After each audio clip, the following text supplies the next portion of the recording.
गिरिराज धरण की जय हो। श्री वल्लभाधीश की जय हो। श्री गोसाई जी परम दयाल की जय हो। श्याम सुंदर श्री यमुने महारानी की जय हो।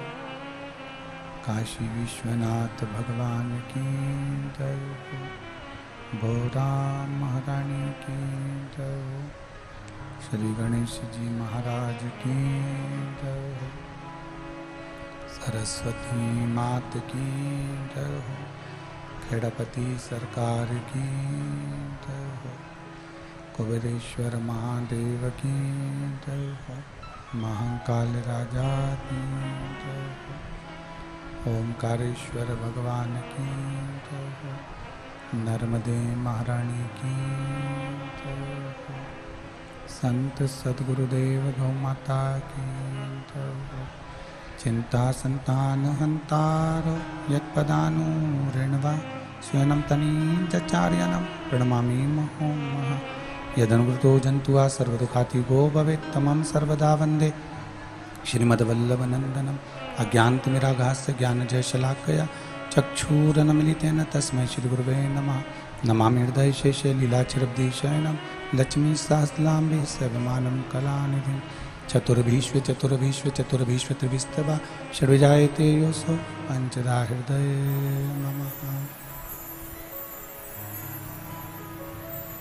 बोल विश्वनाथ भगवान की जय हो। ओम नमः शिवाय। ओम नमः शिवाय। ओम नमः शिवाय। ओम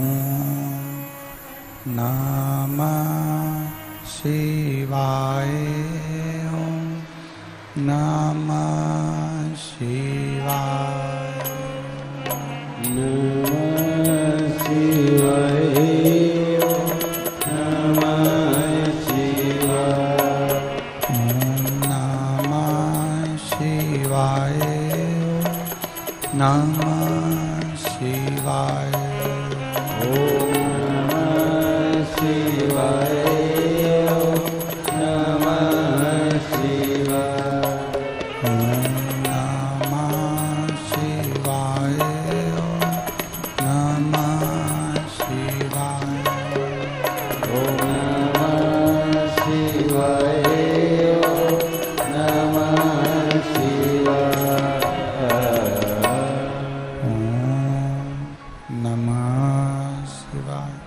ओम नमः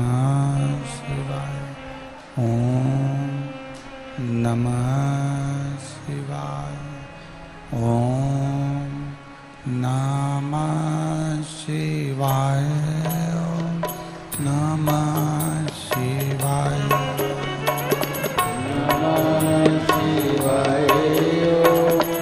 नमः शिवाय। ओम नमः शिवाय। ओम नमः शिवाय। ओम नमः शिवाय। नमः शिवाय। भोला नमः शिवाय। भोला नमः शिवाय। नमः शिवाय। गौरा नमः शिवाय। भोला नमः शिवाय। भोला नमः शिवाय। भोला नमः शिवाय। गौरा नमः शिवाय। ओम नमः शिवाय। नमः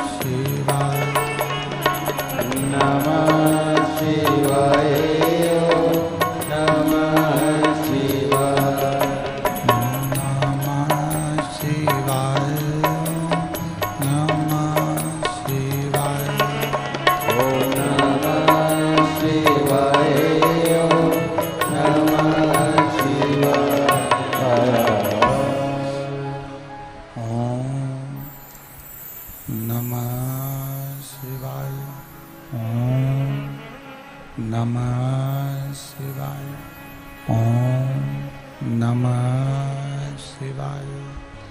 विश्वनाथ भगवान की जय। महाकाल राजा की जय। कुबेरेश्वर महादेव की जय। हर हर महादेव, हर हर महादेव, हर हर महादेव हर। काशी विश्वनाथ ओगरदानी त्रिकालदर्शी कैलाशी अविनाशी भगवान शिव, जिनकी पुनीत पावन शिव महापुराण की कथा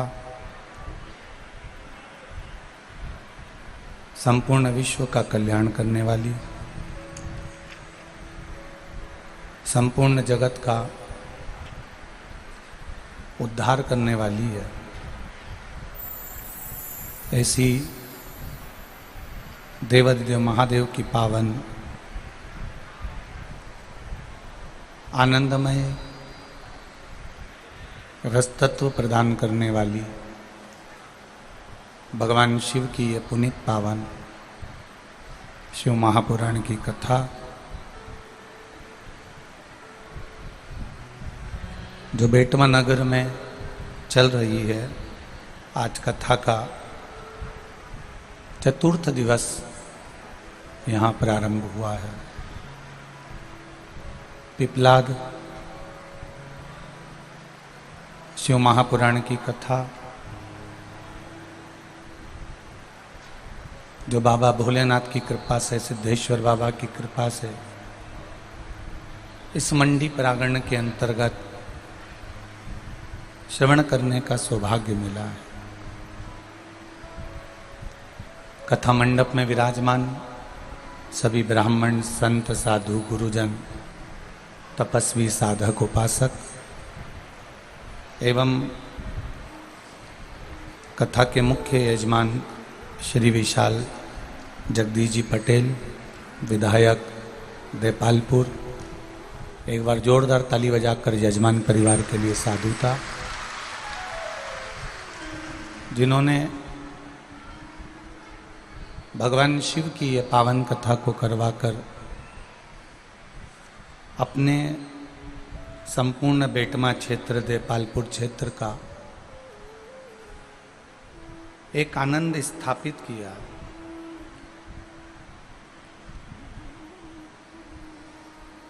बड़ी मुश्किल से कहीं प्रभु की कृपा होती है, बाबा देवादिदेव महादेव की करुणा होती है, तब जाकर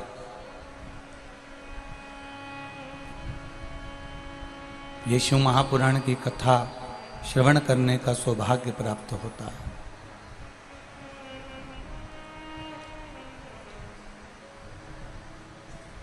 जो मनुष्य जीवन में किसी तीर्थ को नहीं जा सकता, जो मनुष्य कभी किसी पवित्र नदी का स्नान नहीं कर पाता, तीर्थ तक नहीं जा पाता, कोई भगवान के देवालय, शिवालय, मंदिर तक नहीं जा पाता, और वो भूलवश भी, अनायास भूल से भी अगर शिव महापुराण की कथा में जाकर बैठ जाता है तो उसको संपूर्ण तीर्थों का पुण्य फल प्राप्त हो जाता है।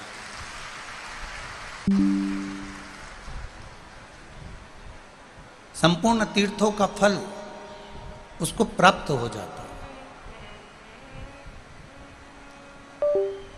अगर भूल से भी वो भगवान की शरणागति में चले गया, वो भूल से भी अगर भगवान शिव की कथा में पहुंच गया, भूलवश भी अगर वो भगवान के भजन में पहुंच गया, तो उसको ये सारे तीर्थों का पुण्य फल, सारी पवित्र नदियों का पुण्य फल, सारे धामों का एक सुख उसको प्राप्त हो जाता।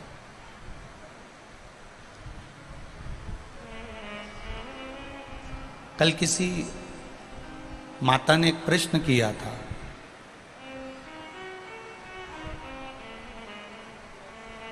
जिन्होंने एक पत्र में लिखा था कि कोई बबीता जी करके हैं, उन्होंने उस पत्र में लिखा कि गुरुदेव क्या शिव महापुराण की कथा करवाने पर या शिव महापुराण की कथा सुनने के बाद, कथा करवाने के बाद या सुनने के बाद 12 ज्योतिर्लिंग में से क्या एक ज्योतिर्लिंग का दर्शन करने जाना पड़ता है? बबीता जी जिन्होंने ये प्रश्न किया कि शिव महापुराण की कथा करवाने के बाद या सुनने के बाद, श्रवण करने के बाद क्या 12 ज्योतिर्लिंग में से एक ज्योतिर्लिंग का दर्शन करने जाना पड़ता है, उनके लिए उनके प्रश्न का केवल एक उत्तर है कि जो शिव महापुराण की कथा को करवा लेता है, जो शिव महापुराण के पंडाल तक पहुंच जाता है, जो शिव महापुराण की कथा को सुन लेता है, उसको ज्योतिर्लिंग जाने की जरूरत नहीं पड़ती। मेरे 12 ज्योतिर्लिंग भी उस पर कृपा करना प्रारंभ कर देते हैं। एक बार जो शिव का हो गया, एक बार जो शिव महापुराण तक पहुंच गया, एक बार जो देवादिदेव महादेव के करीब पहुंच गया, तो वो महादेव का अपने आप हो जाता, उसको फिर कहीं जाने की जरूरत नहीं पड़ती, उसको फिर कहीं पहुंचने की जरूरत नहीं पड़ती। केवल वो शिव तत्व को जान जाए, वो भगवान शंकर की अविरल भक्ति को जान जाए। शंभु शरणे पड़ी मांगू घड़ी रे घड़ी, दुख काटो दया करी दर्शन आपो। जिसने शिव तत्व को जान लिया, जो एक बार भगवान शंकर की कथा में पहुंच गया, जो एक बार भूलवश भी शिव के करीब पहुंच गया, जो अनायास बिना सोचे समझे ही शंकर का गुणगान जिसने कर लिया, शिव तत्व को जिसने याद कर लिया, शंकर की भक्ति में जो डूब गया, उसको भगवान को ढूंढने की जरूरत नहीं पड़ती। भगवान उसको ढूंढने के लिए आ जाते हैं कि मेरा भक्त कहाँ पर है, मेरा भक्त कहाँ बैठा हुआ है, मेरा भक्त कहाँ विराज है।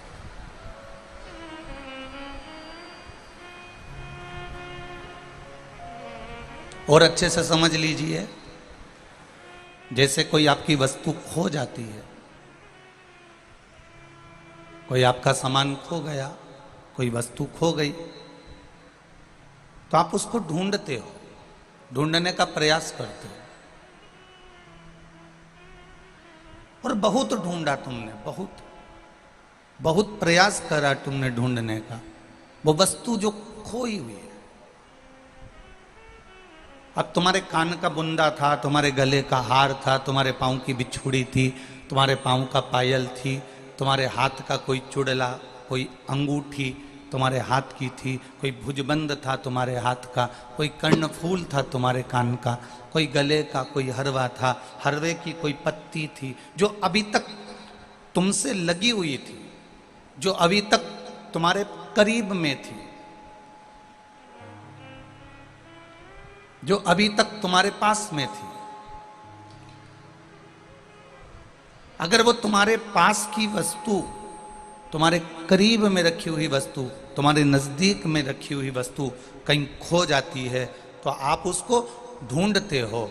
जिस तरह तुम्हारे पास में रखी हुई वस्तु, तुमसे लगी हुई वस्तु खो जाए तो तुम उसे ढूंढते हो, उसी तरह जो एक बार शिव महापुराण की कथा में जाकर बैठ जाता है, या मोबाइल पर, फेसबुक पर, या आस्था चैनल पर बैठकर कथा का रसतत्व ग्रहण कर लेता है, और वो फिर अगर शिव को भूल भी जाता है तो शंकर उसको ढूंढने का प्रयास करता है कि मेरा शिव भक्त कहाँ गया, मेरा ओघड़ी का भक्त कहाँ गया।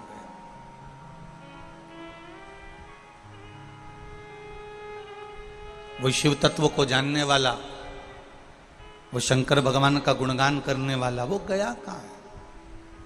एक कितना सुंदर प्रश्न माता पार्वती जी ने शंकर जी से किया है।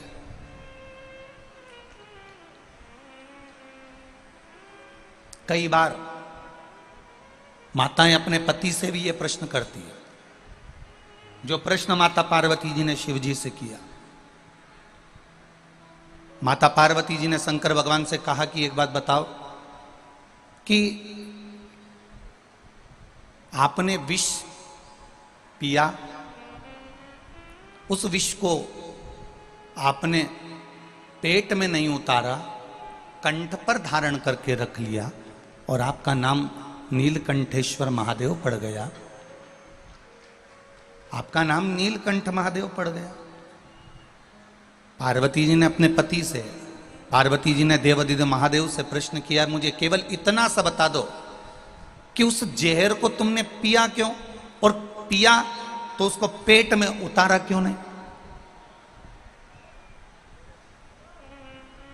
तुमने वो जहर पिया क्यों? कारण क्या था तुम्हारा जहर पीने का? वो विष पीने का कारण क्या था? और अगर आपने वो विष पिया तो उसको पेट में क्यों नहीं उतारा, उसको अंदर क्यों नहीं उतारा, उसको केवल गले में क्यों रखा? ये माता पार्वती जी का प्रश्न भगवान देवाधिदेव महादेव से।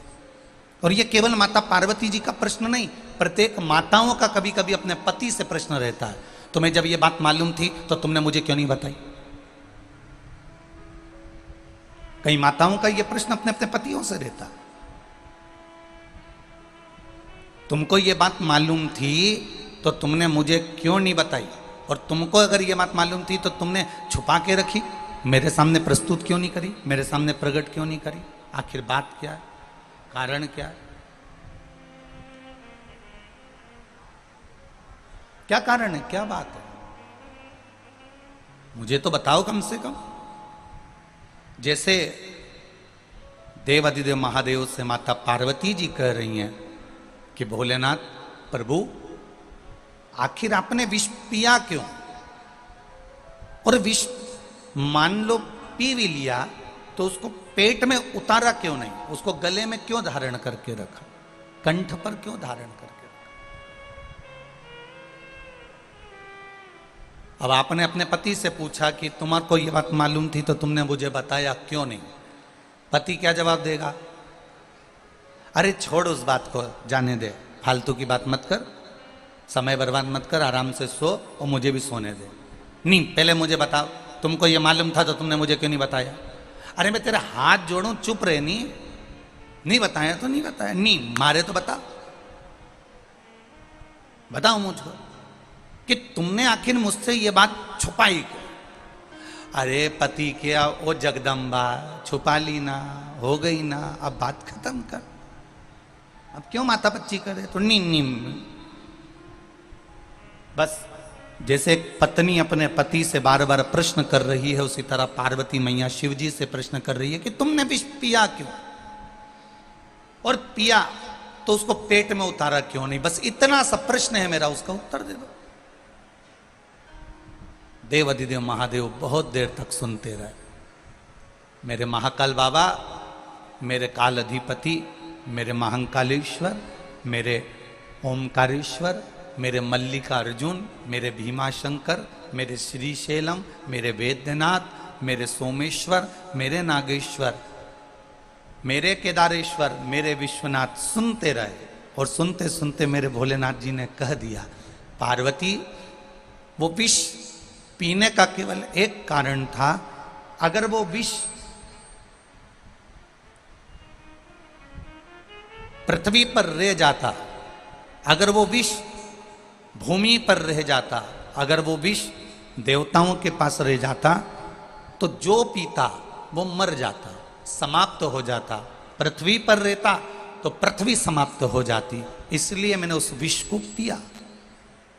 तो पार्वती जी ने कहा, आपने इसलिए विष पिया तो फिर उसको पेट में क्यों नहीं उतारा, उसको गले में क्यों धारण करके रखा, नीचे क्यों नहीं उतारा, अंदर गुटके क्यों नहीं, अंदर गटके क्यों नहीं, अंदर उतारे क्यों नहीं उतारा?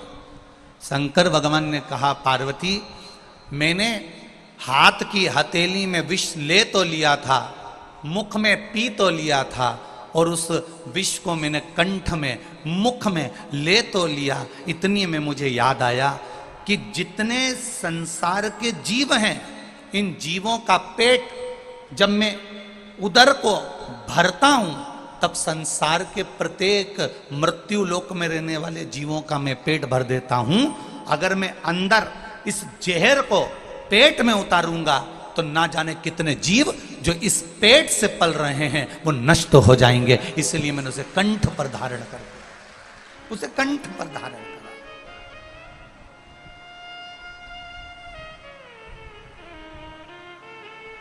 मेरे माताओं, मेरी जीजियों और मेरे जीजाओं, एक बात बहुत ध्यान से सुनना, अपनी जिंदगी में उतार कर रखना। कुछ कुछ बातें अपने जीवन की ऐसी रहती हैं जिसको ना उगला जाता है और ना, बोलो बोलो जम के बोलो, निगला जाता। कोई कोई जीवन की बातें ऐसी रहती हैं जिसको कंठ पर रखा जाता, और जिसने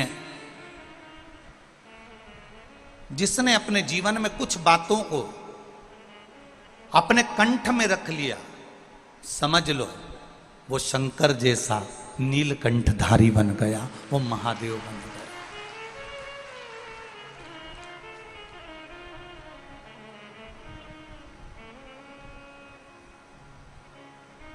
रखो कंठ में।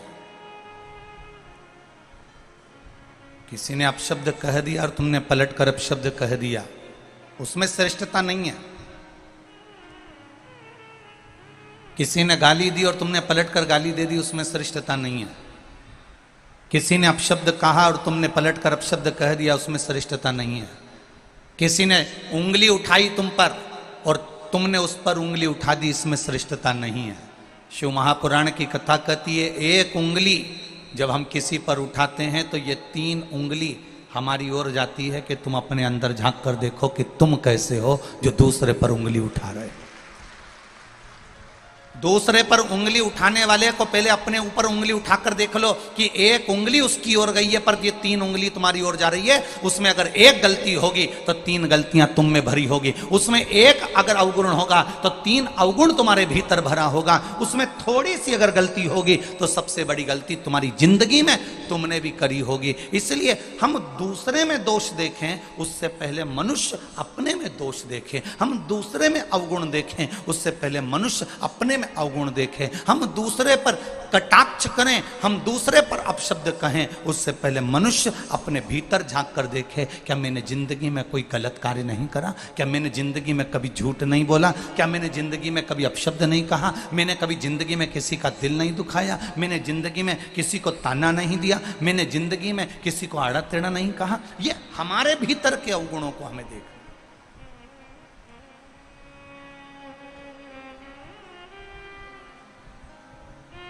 सास बहू को सुधारने में लगी है। बहू, बोलो बोलो बोलो, सास को सुधारने में लगी है। देखो हम तो बोले ही नहीं, तुम पहले बोल दी थी। हमारा नाम मत लगाना कि गुरुजी बोले हो। सास बहू को सुधारने में लगी है, बहू सास को सुधारने में लगी है। शिव महापुराण की कथा कहती है, सास सुधारते सुधारते सुधारते सुधारते सुधारते सुधारते सिधर जाती है, पर बहू नहीं सुधर पाती है। उसी तरह बहू सास को सुधारते सुधारते सुधारते सुधारते सुधारते सुधारते बेटमा से इंदौर जाके रहना चालू कर देती है, पर सास नहीं सुधर पाती है। मेरा निवेदन केवल इतना सा है, सास बहू को सुधारना छोड़े, बहू सास को सुधारना छोड़े। अपने आप को जिस दिन हम स्वयं सुधारना प्रारंभ कर देंगे, अपने को ढालना प्रारंभ कर देंगे, अपने आप को अंदर से शीतलता देना प्रारंभ कर देंगे, उस दिन पूरा घर अपने आप सुधर जाएगा। किसी को सुधारने की जरूरत नहीं पड़ेगी। एक सास ने बहू से कह दिया, अपने पिताजी के घर से यही सीख के आई है। हो जाता है कभी कभी, सास की सत्ता रहती है कभी कभी, जिस घर में सासू की सत्ता रहती है, रहती। एक नई नवेली बहू आई, सास ने उसको समझा दिया, बेटा देख मेरे अनुकूल चलना, मेरे अनुसार चलना, मैं जैसे क्यों वैसा करना, मेरे अनुसार चलना, मेरे से ज्यादा मुंह मिलाना मती और मेरे से आड़ा टेढ़ा जाना मती। तो समझ ले मेरे को, बहू ने कह दिया जी मम्मी बिल्कुल आपके कहने पे चलूंगी। अब एक दिन सास कहीं गई हुई थी पड़ोस में मिलने के लिए, इतनी देर में कोई बाबा आ गया, भिक्षुक आ गया, कोई संत आ गया भिक्षा मांगने। माता भिक्षाम देई, माता भिक्षाम देई, माता भिक्षाम देई। अंदर से बहू निकल कर आई और आकर बोली देखो बाबा जी हमारे यहाँ भी कोई है नहीं, आप यहाँ से जाओ, हमारे यहाँ कोई है नहीं, मैं आपको भिक्षा नहीं दे सकती, आप यहाँ से चले जाओ। संत गया, साधु गया, वो पड़ोस में पहुंच गया। पड़ोस में जाकर आवाज लगाई माता भिक्षाम देही, माता भिक्षाम देही। जैसे ही आवाज लगाई वैसे ही जो दरवाजे पर बैठी थी इसकी सास भी बैठी थी और पड़ोसन की सास भी बैठी थी। पड़ोस वाली सास ने सुना और सुनते से ही अपनी बहू को आवाज लगाया बेटा अंदर रोटी रखी हो तो संत को दे दे। बहू ने आकर रोटी दी। इतने में सास ने बाबा से पूछा बाबा ये बताओ पास वाले मकान में भी गए थे क्या? हाँ माँ गया था। फिर वहां एक बहू मिली थी, उस बहू ने कह दिया हमारे यहाँ कुछ नहीं है, हमारी सास नहीं है, घर में कोई है नहीं, तुम तो जाओ अभी यहां से। अच्छा ऐसा बोली, चल तो जरा बाबा चल। और बाबा का हाथ पकड़ के डोकरी बूढ़ी माँ सास घर ले गई। आवाज लगाया बाबा को खड़ा कर, बहू बहू। बहू दौड़ के आई, हाँ माँ ये बाबा आया था? हाँ। इसने भिक्षा मांगी थी? हाँ। तूने क्या किया? अभी हमारे यहां कोई है नहीं, सास नहीं है, घर में कोई है नहीं, बाबा अभी तुम जाओ। तू कहने वाली कौन होती है? बाबा को ये बोलने वाली तू होती कौन है कि तुम दरवाजे से जाओ? घर की मालकिन कौन? सासू जी आप। घर की सेठानी कौन? सासू जी आप। तो मना भी कौन करेगा? आप। गई सास धड़धड़ाती हुई बाहर, बाबा जाओ। बाबा को तो लगा था कि इतने प्रेम से पकड़ के लाई है तो आज भिक्षा ज्यादा मिलेगी, मालूम पड़े क्या कह रही है, जाओ।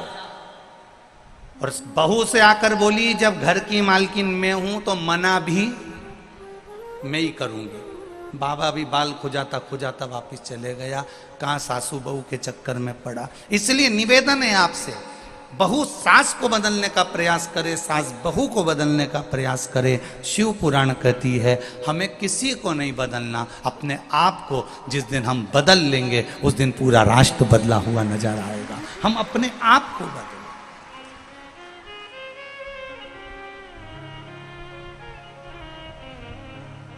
गायत्री परिवार के लोग हमेशा कहते आए हैं हम सुधरेंगे युग सुधरेगा, हम बदलेंगे, बोलो जम के, युग बदलेगा। पहले हमें अपने आप को बदलना पड़ेगा और जिस दिन हम अपने आप को बदल लेंगे, अपने आप हमें देखकर हमारा परिवार बदलेगा, हमारा घर बदलेगा, पड़ोस बदलेगा, मोहल्ला बदलेगा, कॉलोनी बदलेगी और बदलते बदलते अपना बेटमा, अपना देपालपुर वापिस बदल जाएगा। हमें अपने आप को बदलना, स्वयं को बदलना, अपने आप को बदलना, स्वयं को बदलने का प्रयास करें। महाराज पार्वती जी ने शिव जी से पूछा कंठ में जहर रख रखा है, गटकते क्यों नहीं हो, अंदर उतारते क्यों नहीं हो? कंठ पर जहर रख रखा है, उगलते क्यों नहीं हो, बाहर निकालते क्यों नहीं हो? शिव जी कहते हैं बाहर निकालूंगा तो भी मेरा ये संसार, मेरी ये पृथ्वी, मेरा ये सब कुछ नष्ट हो जाएगा और अंदर भी उतारता हूं तो अंदर भी ये संपूर्ण विश्व नष्ट हो जाएगा। इसलिए कंठ पर रख रखा है। मेरे शंकर की एक बात अपनी जिंदगी में उतार कर रखना, कोई कोई बात अपने जीवन की इस कंठ में भर कर रखना, ना उगलना ना निगलना। उगलने में भी ना जाने घर नष्ट हो जाए और निगलने में भी ना जाने घर नष्ट हो जाए, इसलिए उसको कंठ पर रखिए, कंठ पर रखिए, धारण कर कर रखो उसको। और जब कंठ पर धारण कर कर रखोगे, जब कंठ पर धारण कर कर तुमने रख लिया, तो तुम भी शिव जैसा एक तत्व प्राप्त कर लो, शिव जैसा तत्व।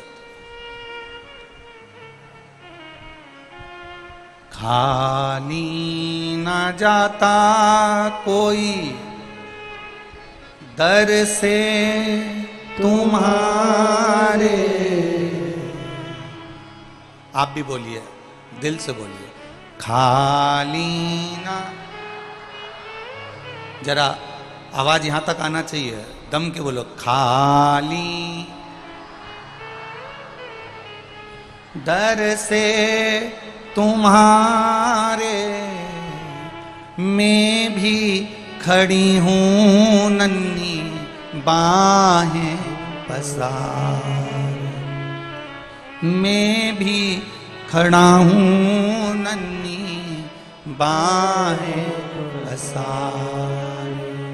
अपने हृदय से लगा लो, लगा लो, गिरा जा रहा हूं, उठा लो, उठा लो।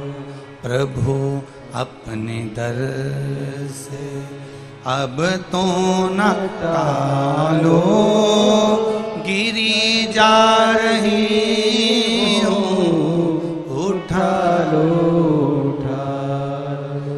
बाबा, इस संसार सागर में आने के बाद अगर मैं कहीं उलझ रही हूं, इस संसार सागर में आने के बाद अगर मैं भटक रही हूं, तो मेरे देव अधिदेव महादेव, मेरे शंभु, मेरे ओघड़ी, मेरे दयालु, आपको आकर थामना।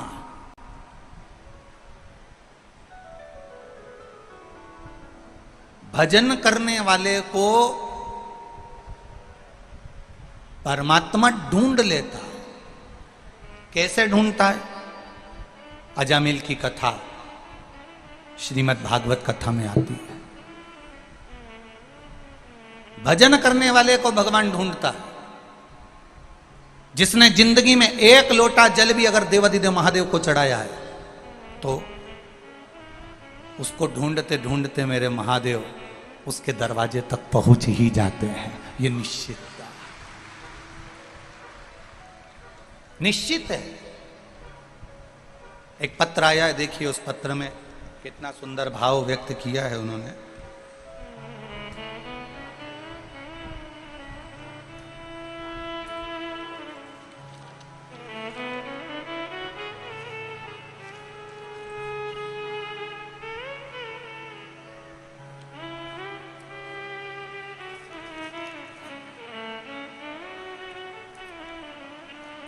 पहले तो धन्यवाद, पान के पत्ते पर आपने पत्र को जोड़कर भेजा है, बहुत बहुत साधुवाद है आपको।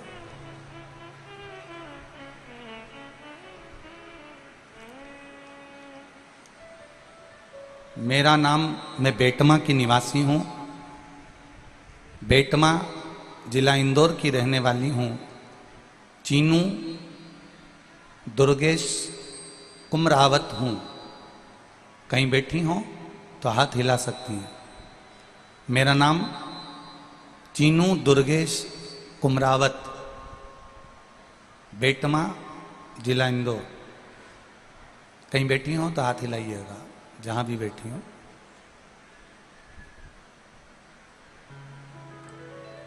मैं बेटमा की रहने वाली हूं, चीनू दुर्गेश कुमरावत हूं। गुरुजी 2007 में मुझे बेटा हुआ और डॉक्टर ने कहा आपको ब्लड लगेगा। तो मैंने अपने परिचित से, मेरे परिवार वालों ने ब्लड डोनेट करवाया। वो ब्लड दूसरा था, मुझे चढ़ना दूसरा था। बाबा की कृपा देखिए गुरुदेव, वो ब्लड मुझे चढ़ भी गया, मैं ठीक हो भी गई, मेरा बच्चा भी ठीक रहा, मैं आ भी गई। समय बीता, तब कुछ इन्फेक्शन हुआ और शरीर में एक सोराइसिस की बीमारी हो गई। सोराइसिस की बीमारी ऐसी होती है गुरुजी कि पूरे शरीर में से खाल निकलती है, चमड़ी निकलती है। गुरुदेव, इंदौर, रतलाम, आप लोग भी हमारे साथ में पत्र पढ़ सकते हो, आस्था चैनल पर पत्र दिखाया जाता है, आप आराम से उस पत्र को पढ़ सकते हो। इंदौर, रतलाम, नीमच, बरनागर, जाने कितने डॉक्टरों को मैंने दिखा लिया, पर वो बीमारी ठीक नहीं हुई। 2007 से लगातार वो बीमारी बनी रही और शरीर से चमड़ी फुकली निकलती रही और वो चमड़ी खाल निकलती रही। सोराइसिस की बीमारी बढ़ती चली गई। लोग मुझसे नफरत करने लगे क्योंकि शरीर में से चमड़ी गिरती थी तो लोग अच्छा नहीं मानते थे। गुरुदेव, सारे इलाज करवाते करवाते 2007 से इलाज करवाते करवाते 2019 आ गया, 20 आ गया, 21 आ गया और इलाज करवाते करवाते जब थक गए तब किसी ने कहा कि शिव महापुराण की कथा टीवी पर आती है, सियोर वाला महाराज बाजता है, वो 1 लोटे जल का कहता है, तू एक काम कर, 1 लोटा जल शिव जी को चढ़ा, बेलपत्र चढ़ा। मैंने वो भी करना प्रारंभ करा तो भी बीमारी में आराम नहीं लगा। सोराइसिस की बीमारी जैसी की जैसी रही। कुछ समय के बाद हमारे पास में एक माता जी रहती हैं, उन्होंने कहा सियोर वाले गुरुजी ने एक लाल चंदन का प्रयोग बताया जो अशोक सुंदरी वाली जगह पर लगाना है और अशोक सुंदरी वाली जगह पर लगाकर चंदन को पीले चंदन के साथ उपयोग करना है और पीले चंदन के साथ उपयोग करके 1 लोटे जल में उस चंदन को डालकर अशोक सुंदरी वाली जगह पर चढ़ाना और उस पानी को लेकर आकर शरीर में लगाना और अच्छा पानी चढ़ाकर उस पानी को पीना। ये सियोर वाला महाराज ने बताया, तू उसको कर। मैंने केवल एक बार सोमवार की अष्टमी के दिन वो प्रयोग किया और गुरुदेव 2007 से जो बीमारी थी सोराइसिस की, 15 दिन के अंदर मेरी बीमारी 15 साल की समाप्त हो गई। ये शिव तत्व है, ये शंकर, ये अवघड़ी है। अब मेरा पूरा शरीर ठीक हो गया है गुरुदेव, मैं पूर्ण तरह से स्वस्थ हो गई हूँ। एक और बात कहने के लिए आई हूँ, मेरी भांजी को 9 साल से संतान नहीं थी, गर्भ नहीं ठहर रहा था 9 साल से। उन्होंने सारे डॉक्टरों को दिखा लिया था। तब मैंने अपनी भांजी को कहा कि तू पशुपतिनाथ का व्रत कर। शिव जी का व्रत उसने करना प्रारंभ करा और चौथे सोमवार को ही उसका गर्भ ठहर गया। मैं उसको भी लेकर आई हूं यहाँ प्रणाम करने के लिए। ये शिव तत्व है, योग घड़ी। शंभु शरणे पड़े मांगू घड़ी रे घड़ी दुख काटो, दया करी दर्शन आपो। आपका विश्वास जब जागृत हो जाए, मेरा माताओं से केवल इतना सा निवेदन है, मेरे पुरुष भाइयों से इतना सा निवेदन है, बच्चे बैठे हैं इस कथा में उनसे निवेदन है, युवान बहन भाई इस कथा में बैठे हैं उनसे निवेदन है, आप दिल लगाकर 7 दिन की कथा जो बेटमा में हो रही है इसको दिल लगाकर श्रवण कर लेना। अगर दिल लगाकर सुन लिया और उसको अपनी जिंदगी में उतार लिया तो मेरे महादेव आपके सामने खड़ा मिलेगा, ये निश्चितता है। हृदय से सुनो। जो आस्था चैनल पर कथा सुन रहे हैं, फेसबुक यूट्यूब पर कथा सुन रहे हैं, चित्त लगाकर सुनो, अपना मन लगाकर सुनो। टीवी के सामने बैठकर भी अगर कथा सुन रहे हो तो पहले महादेव से ये विनती कर कर सुनो कि मैं बाबा बहुत उलझा हुआ हूं, बहुत तकलीफ में हूं, बहुत कष्ट में हूं, पर तू साधेगा तो मैं सध जाऊंगा। भाग्य बनाने वाला देवता होता है, भाग्य बनाने वाले देव होते हैं, भाग्य बनाने वाला भगवान होता है, किस्मत लिखने वाले देव होते हैं, किस्मत बनाने वाले भगवान होते हैं। पर भाग्य को बदलने की सामर्थ्यता अगर किसी में होती है तो वो देवाधिदेव महादेव में होती है। भाग्य बनाएंगे देवता, भाग्य बनाएंगे भगवान, पर भाग्य को बदलना, भाग्य को एकदम पलटने का अगर कोई बल रख सकता है तो वो देवाधिदेव महादेव रख सकते हैं। तुरंत आप उसके चरणों में जाकर आंसू भड़काए, आप उसके चरणों में जाकर विनती करें, आप उसके चरणों में जाकर निवेदन करें, आप उसके चरणों में जाकर नमन करें, आप उसके चरणों में जाकर एक लोटा जल चढ़ाए। उसने संवार लिया। आया दुख, आएगा दुख, क्यों नहीं आएगा?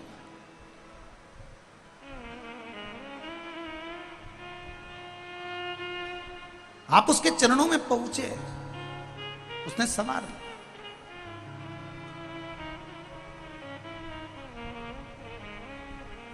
मैंने तेरे ही भरोसे ओ भोले, तेरे ही भरोसे हवा बिच उड़ती जावांगी, बाबा डोर हटो छड़ीला में कटी जावांगी, भोले मैं तेरी पतंग, शंभू मैं तेरी पतंग, हवा बिच उड़ती जावांगी, बाबा डोर हटो छटीला में कटी जावांगी।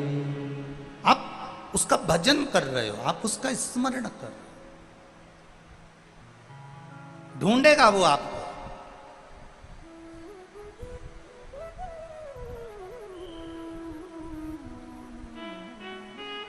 मछली को जल प्रिय होता है, पक्षी को वायु प्रिय होती है, और महादेव को एक लोटा जल प्रिय होता है। जिसमें तुम्हारा पैसा नहीं लगता, जिसमें तुम्हारा धन नहीं लगता,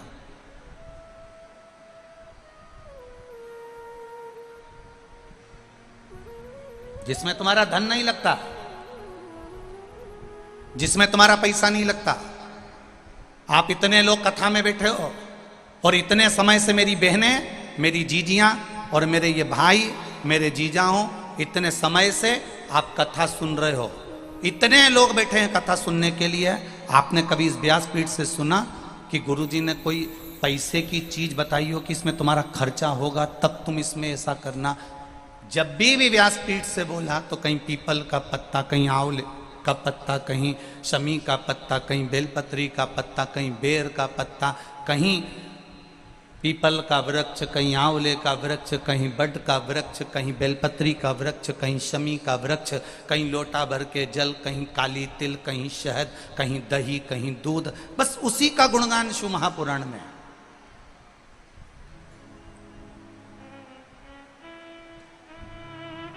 कई लोगों को बड़ा बुरा लगता है।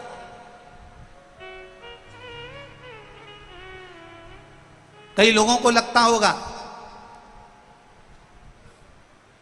कि महाराज जी कथा में ये सब चीजें बताते होंगे, ये सब चीजें वर्णन करते होंगे। हमारा तो आपसे भी निवेदन है, व्यासपीठ से जितनी भी चीजें आपको बताई जाती है वो सारी पुराणों में से बताई जाती है। एक एक पुराण को ध्यान से पढ़ना। गीता प्रेस गोरखपुर की एक एक पुराण अपने घर के अंदर ले आओ। मत्स्य पुराण, कूर्म पुराण, वामन पुराण, वराह पुराण, नारद पुराण, भविष्य पुराण, गर्ग संहिता, जितनी पुराण ला सकते हो एक एक पुराण घर में लाओ। उसको धीरे धीरे एक एक लाइन को आराम आराम से पढ़ो। जितनी धीरे धीरे पढ़ोगे उतना धीरे धीरे आपके अंदर उतरते जाएगा। दुनिया के लोगों ने कहा कि सीहोर वाले महाराज ने श्री शिवाय नमस्तुभ्यम मन से मंत्र निकाल दिया, वो तो धन्यवाद दूंगा। लोगों ने जब इसका विरोध करा तब ब्राह्मणों ने, संतों ने, साधुओं ने, गुरुजन ने फिर इसको शिव महापुराण में पढ़ना प्रारंभ करा। जब शिव पुराण की विद्येश्वर संहिता में लिखा हुआ मिल गया कि श्री शिवाय नमस्तुभ्यम मंत्र को बोलने वाले का केवल मुख का दर्शन कर लो तो हजारों अश्वमेध यज्ञ का पुण्य फल प्राप्त हो जाता है, तब जाकर लोग उस श्री शिवाय नमस्तुभ्यम को छोड़े। नहीं तो पकड़ कर बैठे थे कि ये मंत्र कहाँ से आया, ये मंत्र क्यों बोला जाए, इस मंत्र का जाप क्यों करा जाए, इसको क्यों जपा जाए, इसको क्यों बोला जाए, इसका गुणगान क्यों किया जाए। जब उसको पढ़ लिया, समझ लिया, देख लिया, तब मालूम पड़ा। एक एक चीज एक एक पुराण में से निकाल कर स्मरण करिए।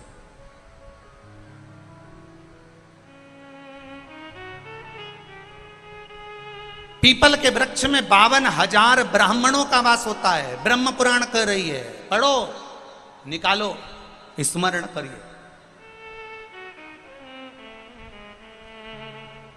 मछली को जल प्रिय है, पक्षी को वायु प्रिय है, और मेरे महादेव को एक लोटा जल प्रिय है। शिव को कुछ नहीं चाहिए तुमसे, शंकर तुमसे कुछ नहीं चाहता, उसको चाहिए ही नहीं।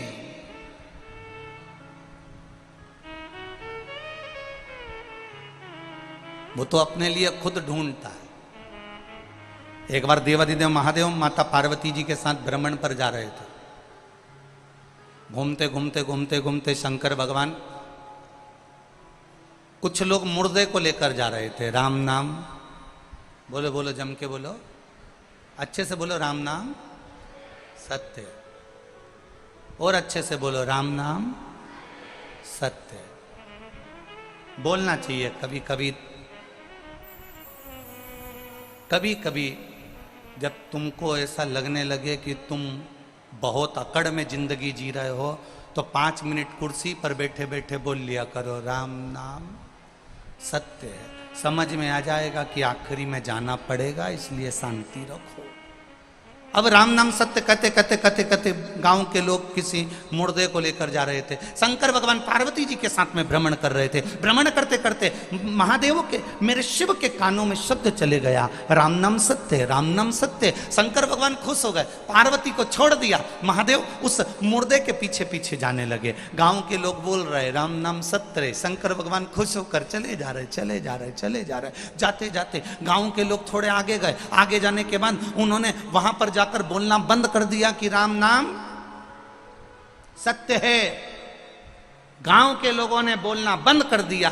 महादेव इतनी धुनी में रम गए राम जी की कि एक वृक्ष के नीचे बैठ गए। बैठे, धुनी में रम गए, और गांव के लोग आगे जाकर बोलना बंद कर दिए। थोड़ी देर बाद महादेव की धुनी समाप्त हुई, और महादेव की धुनी जैसे ही समाप्त हुई, महादेव को लगा गांव के लोग बोल रहे थे, चुप क्यों हो गए, जरा जाकर देखो। महादेव तुरंत अंदर उस मशान में प्रवेश कर गए। उस मशान में, उस शमशान में प्रवेश कर गए। और प्रवेश कर कर मेरे महादेव ने देखा गांव के लोग चुप होकर चले गए। कोई व्यक्ति यहां जल रहा है चिता में। मुझे लगता है ये बड़ा पवित्र व्यक्ति था, इसी के चक्कर में लोग राम नाम ले रहे थे। महादेव इंतजार करे। जैसे ही राख तैयार हुई, महादेव ने सोचा ये व्यक्ति भले चले गया, परंतु इसकी भस्म, इसकी राख मेरे शरीर पर होना चाहिए। महाराज शिव जी ने उस मरे हुए जीव की राख को अपने शरीर पर धारण करा। कहाँ बैठकर धारण करा? मसान में बैठकर। राख का रा लिया और मसान का मा लिया, दोनों को मिला के क्या हो गया? जम के बोलो जरा, राम। राख का रा लिया और मसान का मा लिया। राख उठाकर मेरे महादेव ने अपने शरीर पर धारण करना प्रारंभ करा। पार्वती जी शिव जी को ढूंढ रही, भोलेनाथ कहां गए?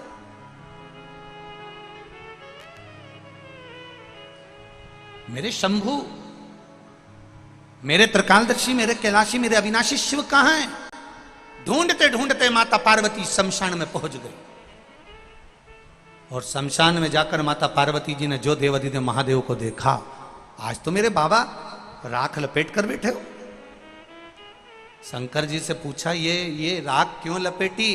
शंकर भगवान बोलते हैं, ये राख नहीं है, इसके पीछे चलने वालों ने राम राम कहा था, तो इसकी राख में भी राम समाया था, उस राम को मैंने तन पर लगाया था। ये राख नहीं, ये मेरा राम है, जिसको मैंने तन पर लपेट कर बैठा है, तन पर रमाया है। बखान क्या करूं मैं ढेर का चपटी भभूत में है खजाना कुबेर का। बखान क्या करूं मैं राखों के ढेर का, चपटी भभूत में खजाना कुबेर का। हे गंगधार मुक्तिवार ओमकार तू, भोले ओमकार तू। आयो शरण तिहारी शंभु तार तार तू। तुम्हारे शरीर पर शमशान की राख लग जाती है तो घर पर आकर नहाते हो, और मेरे भोलेनाथ पर शमशान की राख चढ़ जाती है तो पैकेट में बंद होकर लाखों की बिक जाती है। ये महादेव है। उसके शरीर से लगा वो अमृत हो गया। शिवलिंग से राख लगी वो भस्म बन गई, शिवजी से राख लगी वो कुबेर का खजाना बन गई। जब एक राख भगवान शंकर के शिवलिंग को स्पर्श करती है, छूती है, तो वो करोड़ों की हो जाती है। और आप जब महादेव का स्पर्श करते हो तो संसार में आपकी भी कीमत बढ़ जाती है, आपकी भी कीमत।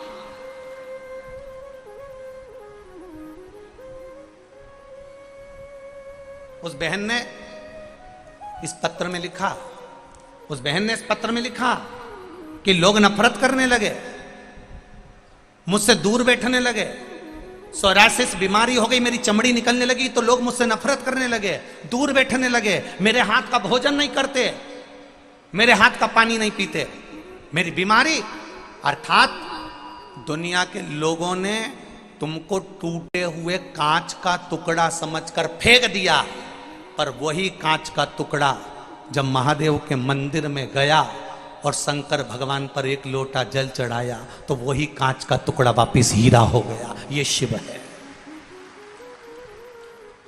वो कांच का टुकड़ा दुनिया के लोगों ने उठाकर फेंक दिया, ये कांच का टुकड़ा है, इसको बीमारी हो गई, रोग हो गया, दूर हट गए, कांच का टुकड़ा समझने लगे। टूटा हुआ कांच का टुकड़ा, जो टूटा हुआ कांच के टुकड़ों को भी फेंक देते हैं, वो टूटा हुआ कांच का टुकड़ा भी अगर महादेव के चरणों में पहुंच जाता है, जो दुनिया में ठोकर खाया, दुनिया में धुतकारा गया हो, दुनिया ने उसको लात मारकर भगा दिया हो, वो महादेव के चरणों में गया है। और गए नरसिंह मेहता, जिनकी भाभी ने गाली दी, जिनके भाई ने गाली दी, जिनकी भाभी ताने मारकर निकाल दी, वो नरसिंह मेहता रात को रोते रोते अपनी बेटी नानी बाई को लेकर अगर कहीं गए, अपनी धर्म पत्नी माड़ी गौरी को लेकर कहीं गए तो शंकर जी के मंदिर में गए। नरसिंह मेहता रात भर शंकर भगवान के शिवलिंग को गले लगाकर रोते रहे, रोते रहे, रोते रहे, रात भर रोए। मेरा महादेव सुबेरे प्रसन्न हो गया। नरसिंह तुझे क्या चाहिए? नरसिंह जी कहते हैं मैं सांवरिया सेठ को मानता हूँ पर तुम्हारे मंदिर में रोया हूँ, कोई बात नहीं, तुझे चाहिए क्या? नरसिंह जी कहते हैं एक बार सांवरिया का दर्शन करा दो। भगवान शंकर नरसिंह जी को नंदी पर बिठाकर गौलोक धाम ले गए, जहां दुनिया का व्यक्ति मरने के बाद बैकुंठ जाता है, भगवान उसको जीते जी ले गए और सांवरिया जी के सामने ले जाकर खड़ा कर दिया। सांवरिया जी ने नरसिंह जी से पूछा, यहाँ लोग मरने के बाद आते हैं, तू जीते जी आ गया? नरसिंह जी तुझे लेकर कौन आया? इतने में नरसिंह जी ने कहा मुझे भोलेनाथ लेकर आए हैं। सांवरिया जी ने कहा नरसिंह अगर वो लेकर आए हैं तो मैं कुछ नहीं कहूँगा, मांग तुझे क्या चाहिए? नरसिंह जी कहते हैं बड़ा दुखी हूँ, मेरे परिवार के लोगों ने धक्के मारकर निकाल दिया, गाली देकर निकाल दिया, मेरी भाभी ने मुझे पानी से कड़ली रोटी तक खिलाई है, गाली देकर धुतकार कर निकाल दिया, मेरी छोटी सी बेटी है उसको लेकर मैं बाहर निकल गया, कोई नहीं मेरा, कौन संभालेगा? सांवरिया जी कहते हैं जिस शंकर जी के मंदिर में तू जाकर रोया है वो महादेव हल्का नहीं है, उसने तुझे सांवरिया से मिला दिया। जा नरसिंह, दुनिया के लोग तुझे भले धुतकारे, शंकर ने गले लगाया इसलिए मैं तुझे गले लगाता हूं, मैं तुझे राख केदार दे देता हूं, जब जब गाएगा तेरा सांवरिया दौड़ कर आएगा। और नरसिंह जी गाते थे, सांवरिया सेठ आता था। सांवरिया सेठ ने पूछा नरसिंह कभी तूने मुझसे पूछा नहीं कि मैं दौड़ कर क्यों आता हूं? क्योंकि मैं दौड़ कर तेरे लिए नहीं, महादेव के भक्त भक्त के लिए आता हूं। जब महादेव का भक्त मुझे बुलाता है मैं दौड़ कर चले आता हूं। ये कोई साधारण है शिव? साधारण? एक पत्र और देखिए,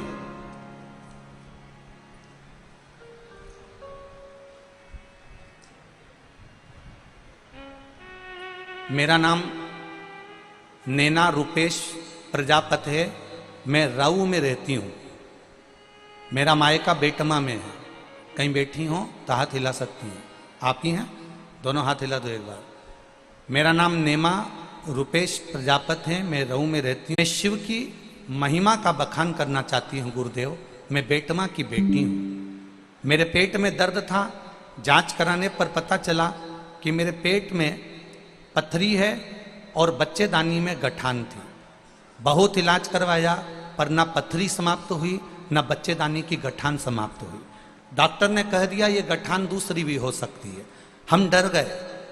मेरे माता पिता ने आपकी कथा टीवी पर सुनी थी, कभी आपको नहीं देखा था। केवल आस्था चैनल पर कथा सुनते थे और आप पर विश्वास करते थे। मेरे माता पिता ने एक लोटे जल का महत्व बताया और कहा बेटी एक लोटा जल बेलपत्र वाला उपाय तुझे बताते हैं और वो कर। तब हमने वो एक लोटे जल का प्रयोग करना प्रारंभ करा। शिव जी को जल चढ़ाती, पानी पीती, बेलपत्र चढ़ा हुआ लेकर आती, खाती। खाते खाते समय निकल गया और फिर हमने वापिस पिताजी के साथ में जाकर डॉक्टर को जांच कराई तो मेरे पेट की गठान भी गल चुकी थी और पथरी भी समाप्त हो चुकी थी। ये शिव तत्व है। बैठिए बहन, श्री शिवाय नमस्तुभ्यम। दोनों हाथ हिला दो एक बार। हर हर महादेव। बैठ जाइए। ये शिव तत्व है। ओ घड़ी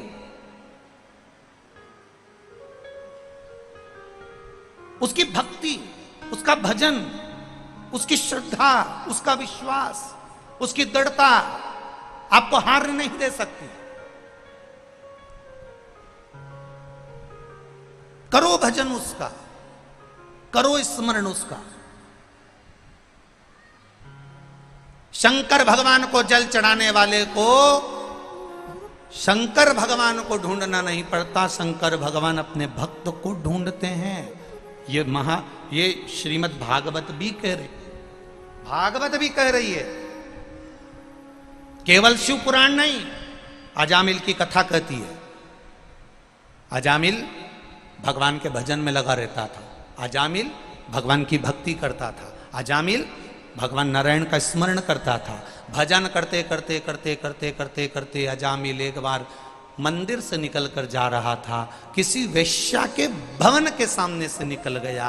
वेश्या पर उसकी दृष्टि पड़ गई, वेश्या की दृष्टि अजामिल पर पड़ गई। दोनों ने एक दूसरे को देख लिया, दोनों के नयन मिल गए और अजामिल अब मंदिर जाना छोड़ दिया, भजन करना छोड़ दिया, सत्संग करना छोड़ दिया, वेश्या के चक्कर में पड़ गया। वेश्या से उसने शादी कर ली, वेश्या को ही वो अपने घर ले आया,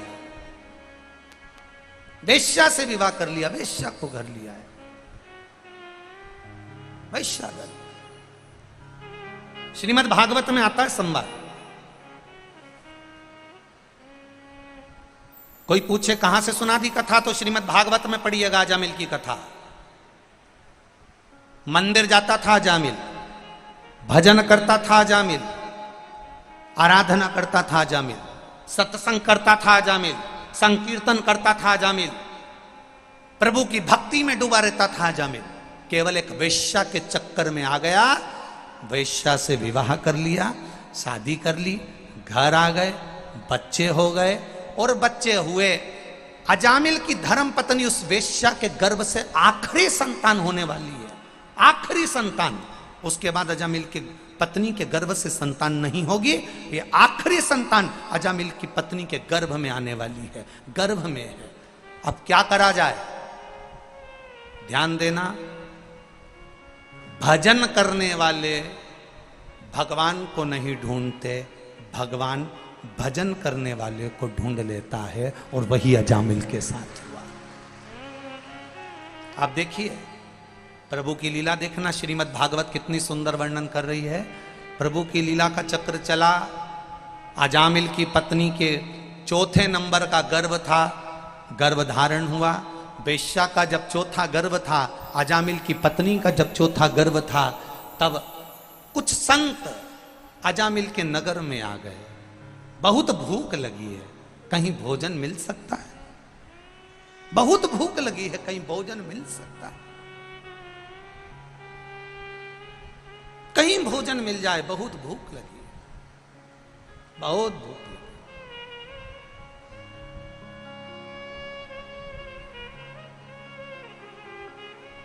बहुत भूख लग रही है, कहीं भोजन मिल सकता है? कितना कितना पुकारा है, कितना।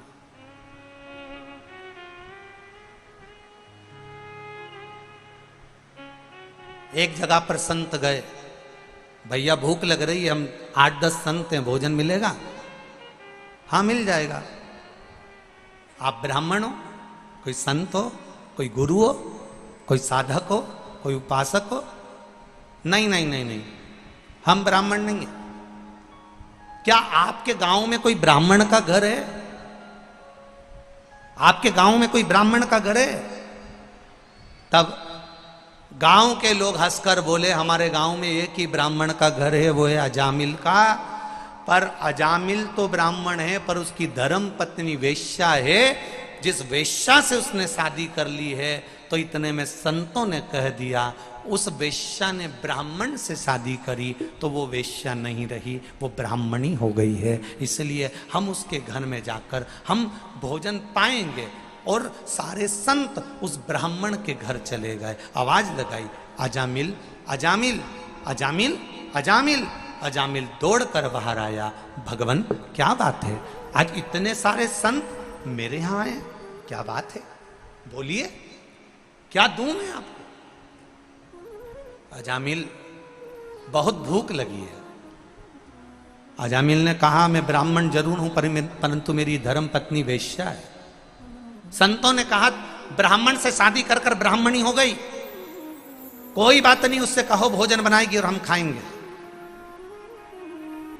अजामिल ने कहा, मैं भोजन तो बनवा दूंगा और भोजन खिलवा भी दूंगा, मना नहीं है, पर देने के लिए दक्षिणा नहीं है मेरे पास में। नहीं तो संत जब भोजन करने के बाद उठकर जाते हैं तो कहते हैं कि लाओ जरा दक्षिणा दो। अब तुम कहो कि दक्षिणा दो, तो मैं कहां से देने वाला हूं, मेरे पास में दक्षिणा नहीं। संतों ने कहा, हमको दक्षिणा नहीं चाहिए, पक्का पक्का, 1 रुपया भी नहीं दूंगा, मत देना, तू भोजन करा दे। अजामिल ने अंदर जाकर अपनी धर्म पत्नी से कहा, सुनो संत आए हैं, भोजन बनाओ। अजामिल की पत्नी ने भोजन बनाया, भोजन कराया। कराने के बाद ब्राह्मण जैसे ही भोजन करके उठे, उठते से ही अजामिल से बोले, अजामिल अब दक्षिणा दो। अजामिल ने कहा, मैंने आपको कहा था कि मैं दक्षिणा नहीं दूंगा, मेरे पास देने के लिए नहीं है, मैं आपको दक्षिणा नहीं दे सकता। अजामिल, दक्षिणा तो देना पड़ेगा, मेरे पास में 1 रुपया भी नहीं है, संतों मैं तुम्हारे चरण पड़ता हूं, मेरे पास दक्षिणा देने के लिए नहीं। संतों ने कहा, अजामिल हमें धन की दक्षिणा नहीं चाहिए, अजामिल हम तो केवल तुमसे एक वचन मांगना चाहते हैं। कौन सा वचन? अजामिल बस इतना कर देना, वचन दो कि तुम्हारी धर्म पत्नी के गर्भ से जो संतान होगी उसका नाम तुम नारायण रख दोगे, बस इतनी सी दक्षिणा दे दो, बस बहुत। अब देखो, भगवान के भजन करने वाले को भगवान टॉर्च लेके भी ढूंढ लेता है। अजामिल के पास संत भेज दिए, संतों ने दक्षिणा में नारायण नाम मांग लिया। अजामिल ने विचार करा, बेटे का नाम कुछ भी रखूंगा, नारायण धर दूंगा। बेटे का नाम नारायण रख दिया, नारायण रखा। बच्चा बड़ा हुआ, ले नारायण रोटी खा, ले नारायण पानी पी, ले नारायण सो जा, नारायण इधर आ, नारायण इधर आ, नारायण नारायण नारायण नारायण नारायण नारायण कहता रिया। आखिरी में यमदूत बंदी बनाने आ गए, तब इसने अपने छोरे को बुलाया, नारायण जल्दी आ। अब वो नारायण तो नहीं आया, पर वो नारायण तुरंत आकर खड़ा हो गया। ये शिव तत्व है, वो नहीं आया, वो आकर खड़ा। और अंत समय प्रभु आना पड़ेगा, वचन दिया तो निभाना पड़ेगा। आए ना आए प्रभु कुटुंब कबीरा, अंत समय प्रभु आना पड़ेगा। अब वो नारायण नहीं आया, पर वो नारायण आ गया। अर्थात भगवान ने अजामिल गलत रास्ते पर चला गया था, अजामिल गलत मार्ग पर चला गया था, अजामिल वैश्या के संग पड़ गया था, तो भी भगवान ने मन में सोचा इसने बचपन में मेरा भजन करा, इसने जवानी में मेरा भजन करा, अब बिगड़ गया, कोई बात नहीं, फिर पकड़कर अपनी ओर ले जाता हूं। और भगवान ने संतों को भेजकर अजामिल के बेटे का नाम नारायण रखकर उसको वापिस बैकुंठ पहुंचा दिया। ऐसा होता है भगवान, जिसने एक बार बचपन में, जवानी में, अधेड़ी में, बुढ़ापे में जिसने देवादिदेव महादेव को जल चढ़ाया है, शिवालय तक गया है, शंकर के मंदिर तक गया है, शिव महापुराण तक गया है, बाद में भले उसने जाना छोड़ दिया, पर मेरे महादेव ने उसका दरवाजा नहीं छोड़ा, उसके दरवाजे जाता रहा है। मेरा महादेव उसके द्वार तक आता रहा है, वो भले छोड़ दिया।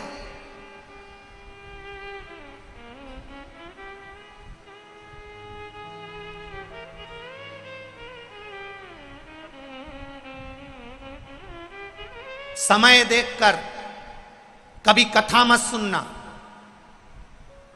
समय देखकर कभी मंदिर मत जाना, समय देखकर कभी भजन मत करना। मैं 9 बजे भजन करती हूं तो 9 बजे करूंगी, मैं 2 बजे भजन करती हूं तो 2 बजे करूंगी, मैं सवेरे 8 बजे मंदिर जाती हूं तो 8 बजे। ना ना, समय देखकर मंदिर नहीं, समय देखकर भजन नहीं, समय देखकर सत्संग नहीं, क्योंकि मृत्यु का भी कोई समय नहीं होता तो भगवान के भजन का भी कोई समय नहीं होता।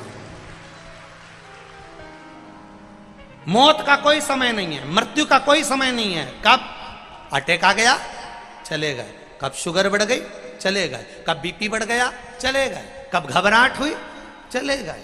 जीवन का किसका ठिकाना? मृत्यु तुरंत आती है, गया, कौन ने देखा? कौन? कभी कभी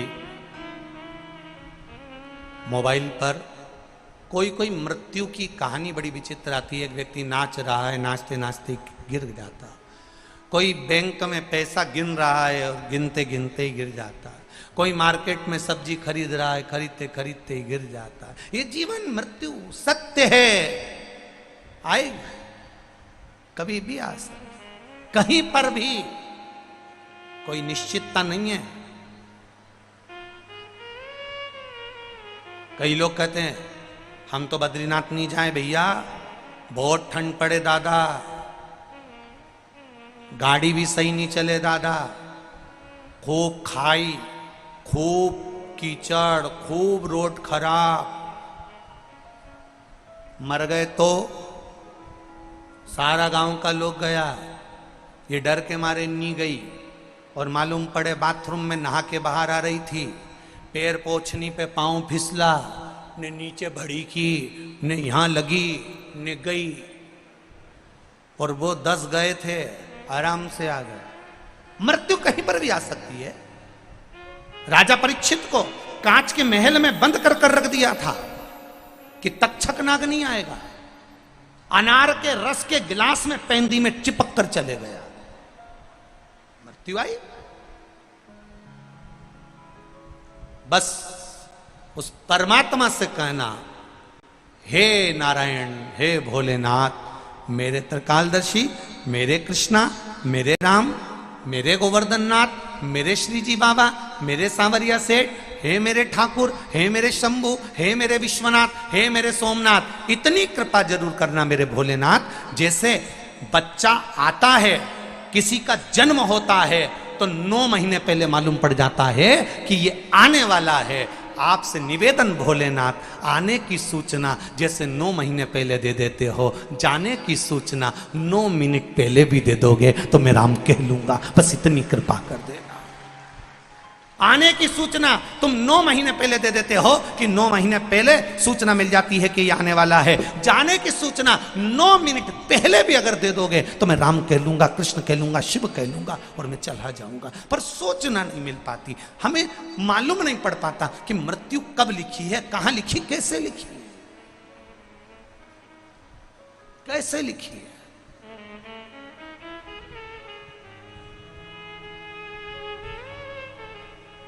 भजन करने वाले को भगवान को नहीं ढूंढना है।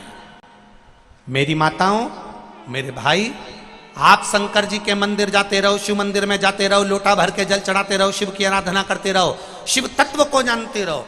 दुनिया के लोग भले ताने देंगे, ये चल दी सियोर वाला महाराज की चेली, जबरदस्ती में चक्कर में पड़ी है वह सियोर वाला महाराज के। खूब लोग ताना देंगे, गाली देंगे, अपशब्द कहेंगे। मीराबाई को नहीं छोड़ा, नामदेव जी को नहीं छोड़ा, तुकाराम जी के नहीं छोड़ा, रामकृष्ण परमहंस के नहीं छोड़ा, चैतन्य महाप्रभु को नहीं छोड़ा, श्रीमद वल्लभाचार्य जी को नहीं छोड़ा, रामानुजाचार्य जी को नहीं छोड़ा, निम्बाकरचार्य जी को नहीं छोड़ा। दुनिया के जितने संत साधु सन्यासी तपस्वी साधक उपासक प्रहलाद ध्रुव कर्मा मीरा जैसे हुए, उनको दुनिया के लोगों ने ताने देने से नहीं छोड़ा। तो बेटमा वाली तुम्हें कोई छोड़ेगा? कौन छोड़ने? करो। जो जितना ज्यादा ताना दे तुम उतनी जोरदार खजूर की चोटी बनाओ। और खजूर की चोटी ऐसी, खजूर की चोटी देखिए, देखिए ऐसी 3 बट लेके यूंच बना के यूंच खोसे और इधर से लगा के इधर खोसे और बढ़िया बना के छोटी मोटी बढ़िया बिंदी मिंदी लगा के सुरमा मुरमा लगा के जो ज्यादा बोले उसके सामने से और इठला के जा, आग लगे बस्ती में, अपन रो मस्ती। उतने जोरदार तरीके से बाबा के पास जा, बोल बोलो।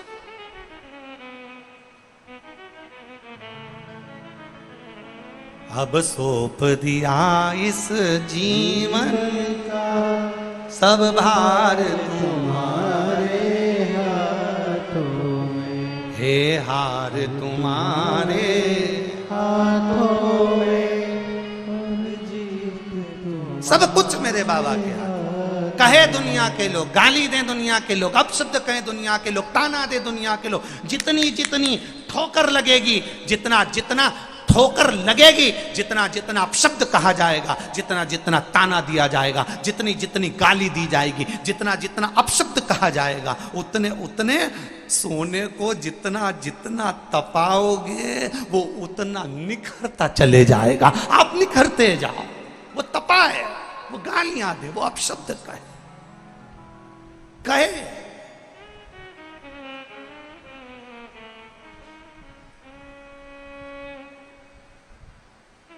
बड़ी चिंता लोगों को। खुशी मनाना चाहिए। पूरे भारत के लोगों को, पूरे विश्व के लोगों को खुशी मनाना चाहिए। जिन शंकर जी के मंदिर में कोई नहीं जाता था, जिन शंकर जी के मंदिर के ताले नहीं खुलते थे, सुबेरे पंडित जी जाकर अकेले आरती करते थे, बंद कर कर शाम को आरती करने जाते थे, जिन मंदिर में कोई जाता नहीं था, आज उन शिवालय में दिन रात भीड़ बड़ी पड़ी हुई है। इसकी खुशी सनातन धर्म को होना चाहिए, इसकी प्रसन्नता पूरे सनातन धर्म को होना चाहिए। विद्वान ब्राह्मणों को प्रसन्नता मनाना चाहिए, ढोलक और मंजीरे बजाना चाहिए कि इन मंदिरों में कोई नहीं जाता था, उन मंदिर में आज जल चढ़ाने वाले आ रहे हैं, उस मंदिर में आज शिवालय में दर्शन करने वाले आ रहे हैं। मंदिर में केवल मूर्ति रहती है, उस मंदिर में रौनक नहीं रहती। जिस मंदिर में मूर्ति के साथ में भक्त आते जाते रहे, उस मंदिर में चमक बढ़ती चली जाती है। मंदिर में धन से मूलता मत रखो कि मंदिर में 10 रुपए चढ़ेगा कि 5 रुपए चढ़ेगा कि कोई चढ़ा रिया कि नहीं चढ़ा रिया। भले 1 रुपया मंदिर में ना चढ़ाए, पर मंदिर में भक्त जरूर आए। अगर मंदिर में भक्त आएगा और भगवान उसकी झोली भर जाएगा तो वो मंदिर में भी 4 चांद लगा जाएगा। पहले आन दो, मंदिर के अंदर प्रवेश करने दो, मंदिर के अंदर प्रवेश तो करे पहले वो, मंदिर के अंदर आए तो पहले वो।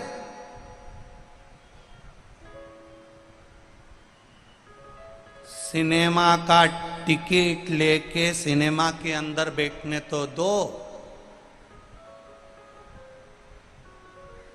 जान दो पहले, बैठेगा, पहुंचेगा, देखेगा, फिर ही तो जाएगा। जान दो पहले, बैठने दो, शिव मंदिर में आने दो, शंकर के द्वार आने दो, शिव की चौखट बनाने दो।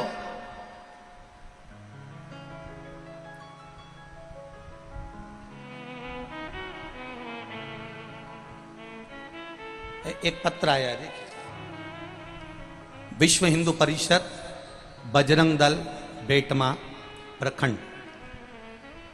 विश्व हिंदू परिषद बजरंग दल बेटमा प्रखंड, गुरुजी हम आपका सम्मान करना चाहते हैं केवल इसी बात के लिए कि जो मंदिर खाली पड़े थे, हमने सारी दुनिया के लोगों ने पूरी जान झोंक दी थी लोगों को मंदिर तक पहुंचाने के लिए, पर मंदिर तक नहीं पहुंच पाते थे। पर ऐसी अलख जगी कि पूरा राष्ट्र आज मंदिरों के अंदर जाकर बैठा हुआ है। यह राष्ट्र है। मैं विश्व हिंदू परिषद बजरंग दल बेटमा को बहुत बहुत साधुवाद देता हूं, धन्यवाद देता हूं कि आपकी भक्ति बड़ी प्रबल है। आपने विश्वास रखकर ये बात लिखकर भेजी, बहुत बहुत साधुवाद। पूरे विश्व हिंदू परिषद बजरंग दल को बहुत बहुत साधुवाद। एक विश्वास, आपकी जागरूकता, पहुंचो शिव के मंदिर तक।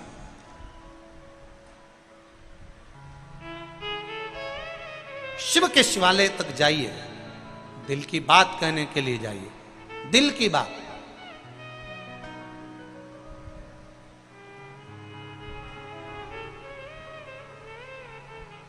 खाली ना जाता कोई, बोलो आप भी बोलो, दर से तुम्हारे खाली ना जाता कोई, दर से तुम्हारे मैं भी खड़ा हूँ नन्ही बाहें पसारे, मैं भी खड़ी हूँ नन्ही बाहें पसारे। अपने हृदय से लगा लो, लगा लो, गिरा जा रहा हूँ, उठा लो, उठा। प्रभु अपने दर से अब तो न टालो, गिरा जा रहा हूँ, उठा लो। प्रार्थना करिए उससे, निवेदन करिए उससे। और जब भक्ति का बल बढ़ता है, जब विश्वास बढ़ता है, जब दृढ़ता बढ़ती है, जब श्रद्धा बढ़ती है, जब विश्वास बढ़ता है, तब परमात्मा स्वयं प्रकट होता है। 3 दिन कथा को हो गए। आज कौन सा दिन है? जम के बोलो जरा। चौथा दिन है। 3 दिन कथा को हो गए। आप घर से चले होगे तब आपको गर्मी लगी होगी, घर से निकले होगे तो धूप लगी होगी। 3 दिन से कथा चल रही है और चौथा दिन है। 4 दिन से जैसे ही 1 बजे कथा चालू होती है, बाबा अपना हाथ करके छाया कर कर बैठ जाता है।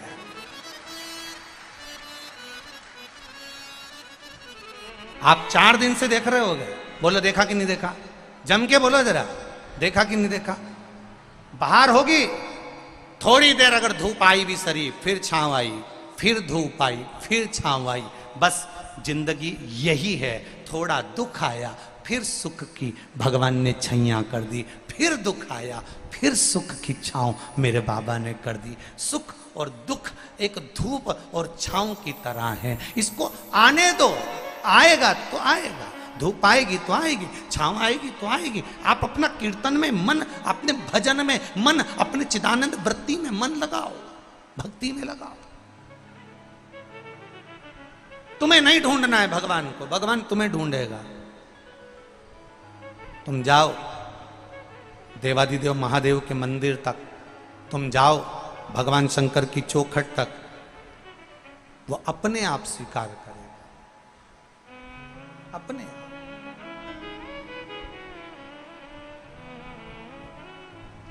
प्रभु हम भी शरणागत हैं, स्वीकार करो तो जान। उसके चरणों में पहुंच जाओ, उसके चरणों में जाकर निवेदन करते, उसकी भक्ति, उसका भजन, उसका स्मरण, उसका कीर्तन सुख देने वाला, आनंद देने वाला।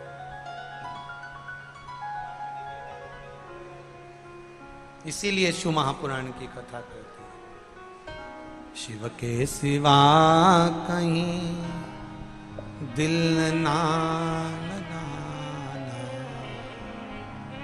शिव के सिवा कहीं दिल ना लगाना, नहीं तो पड़ेगा तुझे आंसू बहाना, नहीं तो पड़ेगा तुझे आंसू बहाना, नहीं तो पड़ेगा तुझे आंसू बहाना, नहीं तो पड़ेगा तुझे आंसू बहाना, शिव के सिवा कहीं दिल ना लगाना, शिव के सिवा कहीं दिल ना लगाना, शिव के सिवा कहीं दिल ना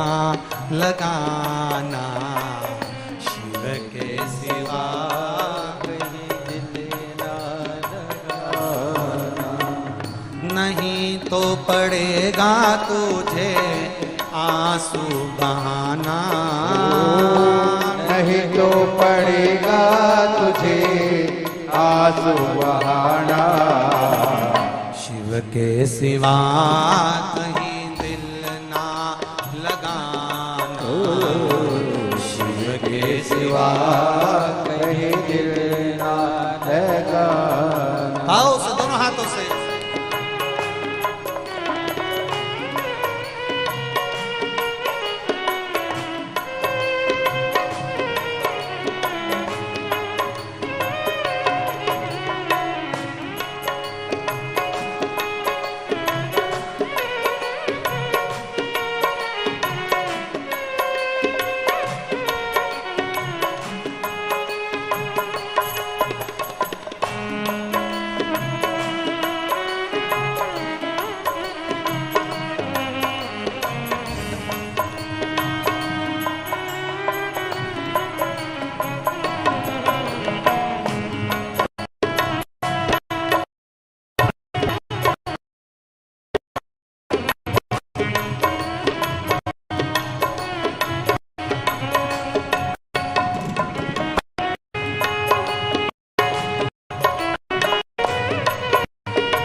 गाने के आए सच्चा जीवन वो ही जिया है जो प्रभु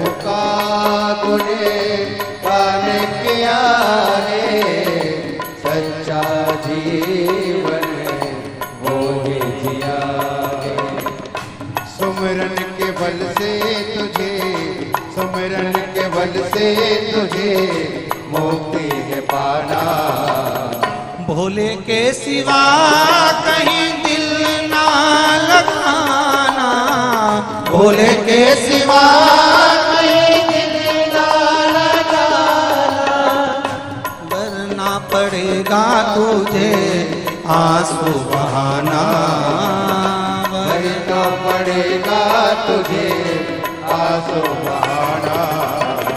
शिव के सिवा कहीं दिल ना लगाना, शिव के सिवा कहीं दिल ना लगाना। जो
बाला पर गया आज जवाए, बाला पर गया आज जवाए, बाला पर गया आज जवाए, बाला पर गया आज जवाए। बीत गया अब समय कहाँ है, बीत गया अब समय कहाँ है। सोच समझ के पढ़ ले, सोच समझ के पढ़ ले, वक्त गवाना। भोले के सिवा कहीं दिल ना लगाना, भोले के सिवा कहीं दिल ना लगाना। हो नहीं भरना पड़ेगा तुझे आंसू बहाना, नहीं तो पड़ेगा तुझे आंसू बहाना। शिव के सिवा कहीं दिल ना लगाना, शिव के सिवा कहीं दिल ना लगाना।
जहाँ से वहीं फिर जाना, वहाँ साथ जाए ना पैसा खजाना, वहाँ साथ जाए ना पैसा खजाना।